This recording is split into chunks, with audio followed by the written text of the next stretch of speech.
the Prime Minister said this weekend to a group of Canadian businessmen, it was a private meeting, he said that your wish for Canada to be the 51st state is a, quote, real thing.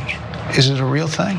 Yeah, it is. I think Canada would be much better off being a 51st state because we lose $200 billion a year with Canada, and I'm not going to let that happen.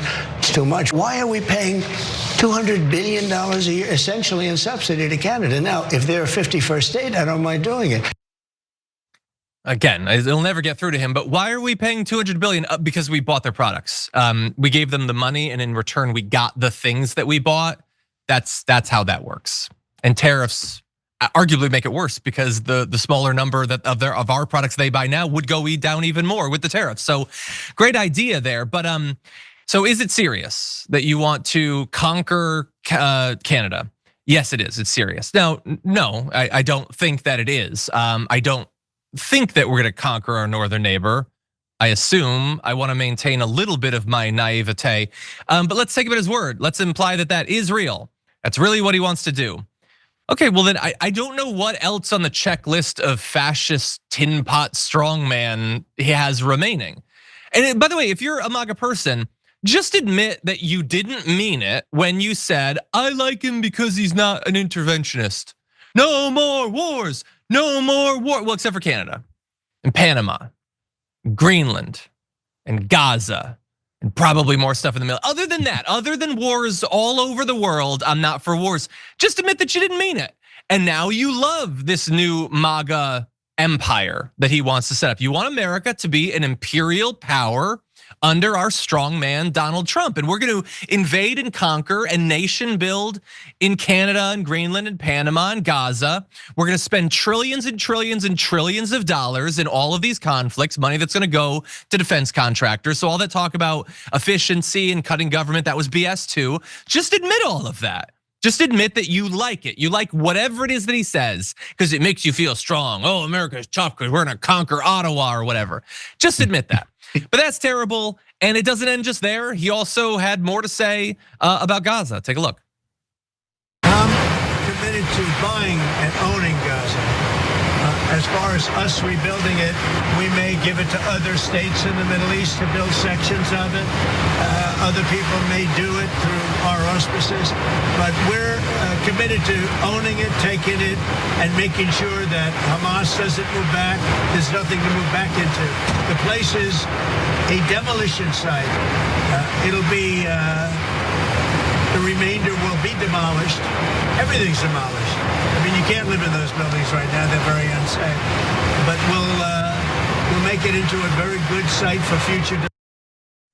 Yeah, pause for a second. It's demolished. It's demolished. Who demolished it? Was it bad that every building was made uninhabitable by Israel? Would you like to point out why it ended up in this place that you think now we need to buy it? No criticism, just passive, just apathetic, lazy approach to the world. Okay, that's fun. Well, so we're gonna buy it and we're gonna now conquer and nation build in the Middle East again. And once we go in and we start nation building, then there will be no more terrorism anymore. That's the lesson I've learned in the past couple of decades of American intervention in the Middle East. And so that'll be fun, we'll do that. But don't worry, Hamas won't be able to return. Oh, okay, well the rest of the Palestinians will, right? Because they've lived there for decades, they own that land, right? We'll build beautiful communities for the 1.9 million people. We'll build beautiful communities, safe communities. Could be 5, 6, could be 2, but we'll build safe communities a little bit away from where they are, where all of this danger is. In the meantime, I would own this. Think of it as a real estate development for the future. It would be a beautiful pice of land. Would the Palestinians have the right to return? No, they wouldn't, because they're going to have much better housing, much better. In other words, I'm talking about building a permanent place for them. Because if they have to return now, it'll be years before you could ever. It's not habitable. It will be years before it could happen. I'm talking about starting to build, and I think I could make a deal with Jordan. I think I could make a deal with Egypt. You know, we give them billions and billions of dollars a year. Okay, so as with everything else, it's escalating pretty fast. So we are going to take, he said take, we're gonna take Gaza, it's ours, we're gonna invade it, because now under Trump, you don't have the international stability or peace. No, countries now just take what they want.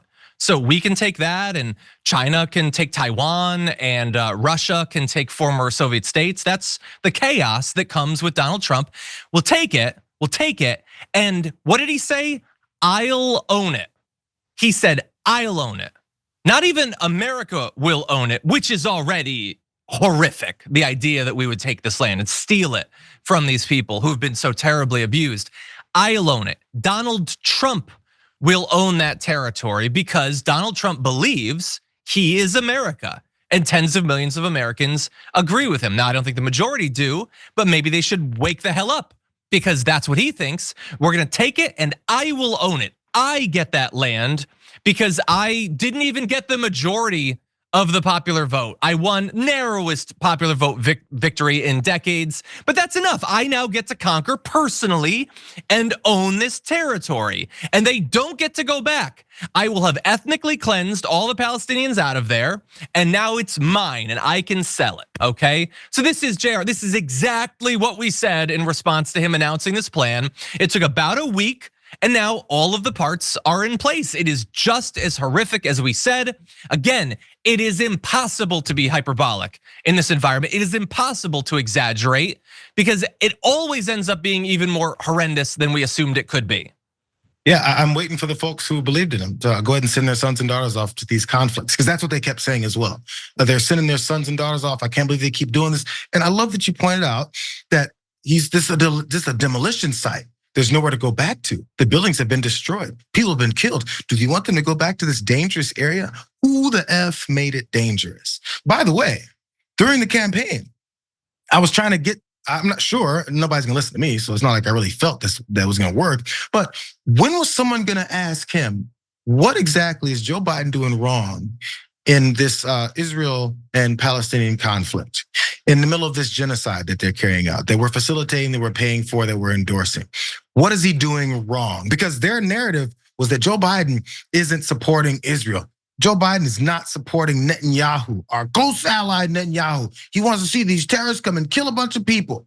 What is he doing wrong? Because now, under Joe Biden, the place has been demolished. You weren't there when it was being demolished. I mean, your first term, yeah, it was still being occupied and murders and targeted things were happening then too. But the demolition that we've seen, who was in charge of that? The guy that you said wasn't doing enough. Yet the handoff happened like it's a relay race from the demolition to the guy who said, I will own it. That's the other part that I'm not sure people are listening that closely to. It goes back to the same thing about Elon Musk that we were talking about before. All this talk about how they've got all this stuff and making America great again, and there's zero mechanism in place. There's zero indication. There's no commentary. There's no narrative about how you're getting anything that has anything to do with this. Donald Trump wants to rent out the Gaza Strip to rich people all over the world because it's his. That who pays for with money and blood? Your dumbasses. Yeah. By the way, I love when there are like two perfect stories to combine to just define everything that's happening here. So, okay, so Gaza's destroyed. The Palestinians have to go. We're gonna get rid of them. Where are they gonna go? Well, can they come to America? I mean, you're stealing their land. They own that land, you're stealing. Can they come here? No, obviously they can't. They can go to Jordan or Egypt or whatever. They're filth, I don't care, they're filth. Meanwhile, what have we heard is happening in South Africa right now? They're seizing good white people's lands. Good white farmers' land is being seized. I mean, not really, it's not really happening, but let's say that it was happening. What do?